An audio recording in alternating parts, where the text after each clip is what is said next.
Hello दोस्तों, मैं Sarla Yadav SY Hindi platform channel पर एक बार फिर से आप सभी का हार्दिक अभिनंदन करती हूं। और जैसा कि आप सभी को पता है कि आज 14 सितंबर है और 14 सितंबर का अपने आप में एक बहुत ही महत्व है, क्योंकि इस दिन को हिंदी दिवस के रूप में मनाया जाता है। और इस दिन की सुनकर मुझे काफ़ी खुशी भी होती है कि हिंदी को न तो विद्यालयों में इतना स्थान दिया जा रहा है, न सरकार की तरफ से हिंदी की तरफ कोई इतना ध्यान दिया गया है, लेकिन एक दिन तो कम से कम ऐसा आता है जिसको हम हिंदी दिवस के रूप में मनाते हैं। तो मेरे साथ जुड़े हुए सभी विद्यार्थियों और भावी हिंदी अध्यापकों को हिंदी दिवस की बहुत बहुत शुभकामनाएं। और मैं अपने भाव बताती हूँ कि जो हिंदी है, बाकी भाषाओं को मैंने किताबों में रखा, बाकी भाषाओं को मैंने किताबों में रखा, परंतु हिंदी को मैंने अपने भाव में रखा। तो इसलिए जैसे कि इस पंक्ति से आपको पता चल रहा है कि हमारे जो वास्तविक भाव हैं वो हिंदी से ही प्रकट होते हैं। अगर बच्चे को भी अपने मन की बात कहनी होती है तो अपने माँ के पास जाकर हिंदी में ही अपनी बातों को कहता है और अपनी माँ का दुलार पाता है। तो हिंदी को भी वही स्थान मिलना चाहिए। लेकिन अब राज्य स्तर पर अगर बात करें तो राज्य स्तर पर भी हिंदी को वो स्थान नहीं मिल रहा। जब पूरे देश पर तो हम क्या ही बात कर सकते हैं। लेकिन हिंदी को बनाए रखने के लिए हम जितने भी भावी अध्यापक हैं या हिंदी विषय से जुड़े हुए जितने भी विद्यार्थी हैं, उन सभी को अपने स्तर पर कोशिश करना चाहिए कि हिंदी को हम बनाए रखें। जैसे पहले हिंदी का स्थान था, उसी स्थान को मुझे तो नहीं लगता कि आने वाले समय में हिंदी अपना स्थान पाएगी। जैसे कि 26 जनवरी 1950 को जब हमारा संविधान लागू हुआ था, उस समय हिंदी को राजभाषा का दर्जा दिया गया था। लेकिन और उस समय ये भी कहा गया था कि केवल 15 वर्षों का समय दिया जाता है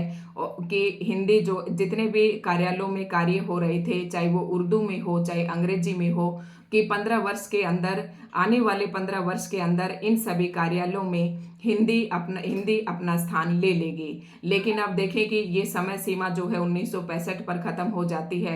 लेकिन आज 15 वर्ष तो क्या, आज़ादी के पूरे 75-76 वर्ष पूरे होने के बाद भी हिंदी अपना स्थान नहीं ले पाई है। उस सभी के पीछे, हिंदी का अपना स्थान न ले पाने के पीछे हम सबकी सोच है, जो हम पाश्चात्य संस्कृति का अनुसरण कर रहे हैं और अपने बच्चों के अंदर सुबह से लेकर शाम तक good morning, good afternoon, good evening से लेकर ये सब बातें हम अपने बच्चों के दिमाग में भरते रहते हैं।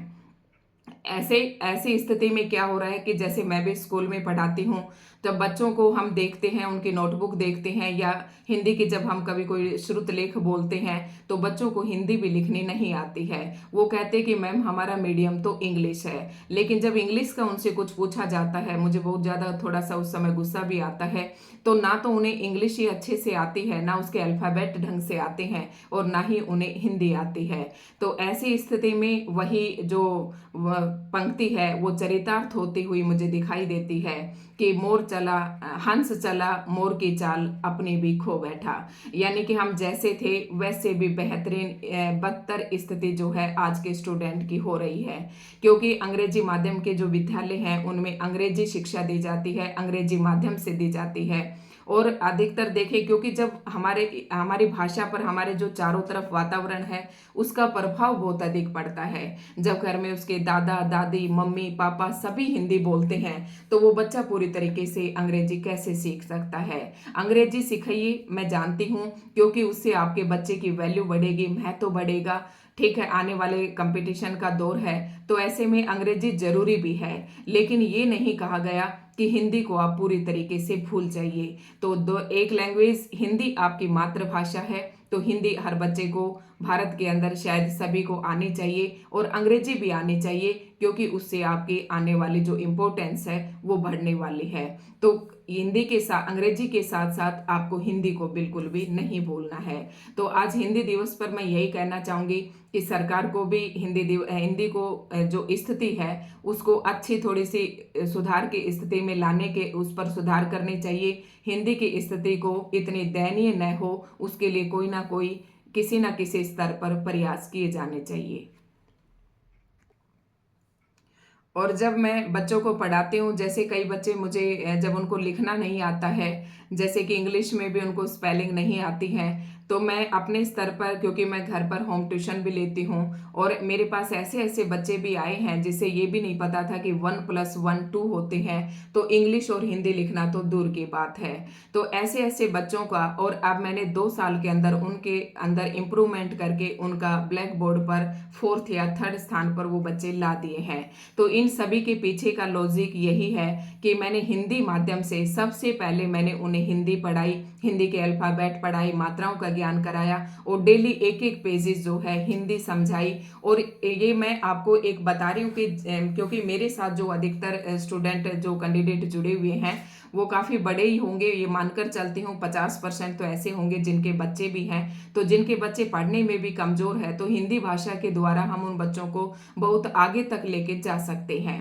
क्योंकि अल्फ़ाबेटिक जो साउंड होती है, जैसे ए से ए की साउंड होती है, तो इस तरीके से अगर हम बच्चे को सिखाते हैं तो बहुत ही आसानी से बच्चा सीख जाता है।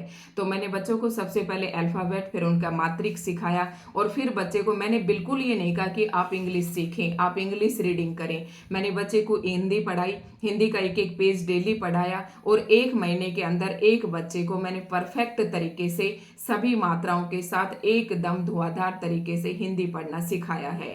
और जब उस बच्चे के अंदर मैंने इम्प्रूवमेंट देखा कि जब मैंने उसे हिंदी सिखाई तो वो उस बच्चे ने इंग्लिश पढ़ना ऑटोमेटिक स्टार्ट कर दिया, क्योंकि उसे पता है कि कुछ इसी तरीके की साउंड्स को वो पकड़ता चला गया। जैसे हिंदी में एल आया, इंग्लिश में एल आया तो उसने ले पढ़ लिया, एम आया तो उसने मैं पढ़ लिया, क्योंकि उसे हिंदी का अच्छे से ज्ञान हो गया था। तो इस तरीके से कभी भी आप मेहनत करके देखिए बच्चे को हिंदी, उस बच्चे पर इंग्लिश का बर्डन न डालें। आपको उसे इंग्लिश भी पढ़ानी है तो पहले आप उसे हिंदी अच्छे से पढ़ाएंगे, और हिंदी का अगर उसे अच्छे से मात्राओं का ज्ञान हो जाता है, रीडिंग बहुत अच्छे से कर लेता है, तो वो बच्चा इंग्लिश जो है अपने आप पढ़ने लग जाता है। तो इस पर फिर कभी हम चर्चा करेंगे। अंत में आप सभी को फिर से हिंदी दिवस की हार्दिक शुभकामनाएं। धन्यवाद।